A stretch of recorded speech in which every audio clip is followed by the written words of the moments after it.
Tommy Robinson has been found guilty by a British court, and this topic is getting almost no coverage. For those who don't know, Tommy Robinson is a British political activist who has brought light to the Muslim child rape gangs that are so prevalent in England as a result of immigration.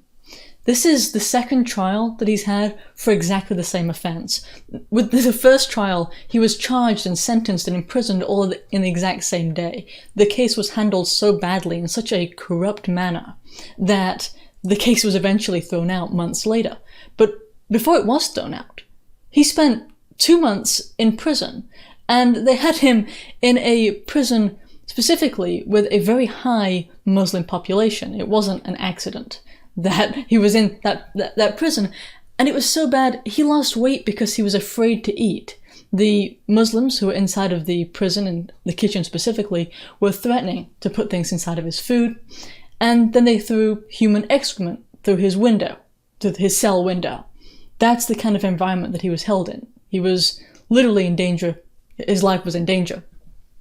And now he's being charged all over again for this exact same offence, exact same incident. His supposed crime was contempt of court because he reported on these child rape gangs and a specific case.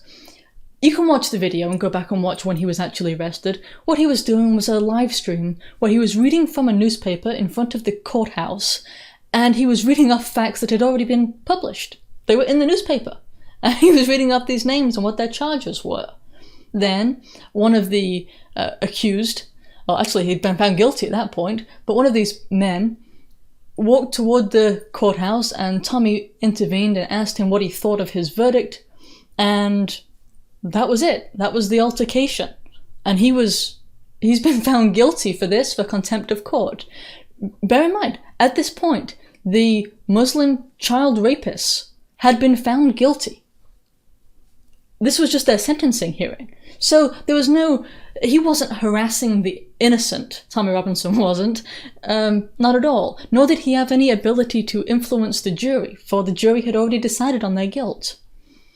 Tommy, in hearing of his own supposed guilt in this case that he's now been found guilty, said that he was being imprisoned not for what he did, but for who he is. And that's absolutely true. He is being targeted by the system over in England. And they want to get rid of him no matter what. It's not that he was in contempt of court, it's that the court holds contempt for Tommy Robinson. That's basically what's going on here. The actual charges, the excuse they come up with, that's what it is. It's an excuse. It's an absolute farce.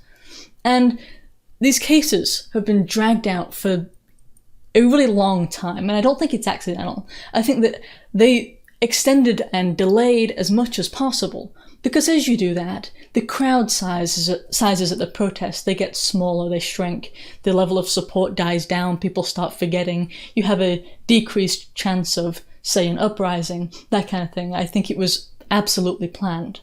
And here in America, the 4th of July has just passed. That's our Independence Day, independence from Britain, of course. And this case is a reminder of why America declared its independence, why it was so important. Because the British system and the British courts are corrupt, and they were then. Not that much has changed if you really think about it.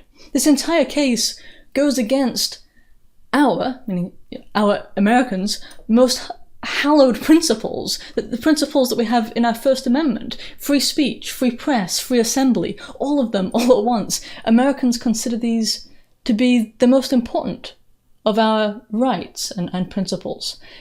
This case is emblematic of why England cannot be called a free country, not accurately at least. The message that they're trying to send, of course, is pretty clear. If you're going to report on rapes in England, you better find non-Muslims doing the raping. Remember, the whole reason that they ignored child rape gangs for not weeks or months, but for decades, was because they didn't want to be called racist, because they didn't want to upset public relations. These were the official excuses that were given out. Tommy Robinson didn't care whether he was called a racist or whether it would upset public relations. He cared about the truth, and he cared about what was right for the girls that were being targeted. As a result, he is arguably the most censored mainstream figure that there is. Throughout social media, he has been banned. The regular media in England barely talks about him. If they do, it's all negative. His book was removed from Amazon. Amazon was a company that used to say that they supported free speech and would allow people to say whatever they wanted, and they thought that people who would read the books would be able to discern right from wrong and so on. You know, all these companies used to support free speech. Amazon is one of the most recent to stop supporting free speech, and they censored his book, like a modern book burning. Even Tommy Robinson's candidacy when he wanted to run for a member of European Parliament was silenced and censored. He had special accounts at different social media places, like on Twitter, that were specific to his candidacy, and they were banned.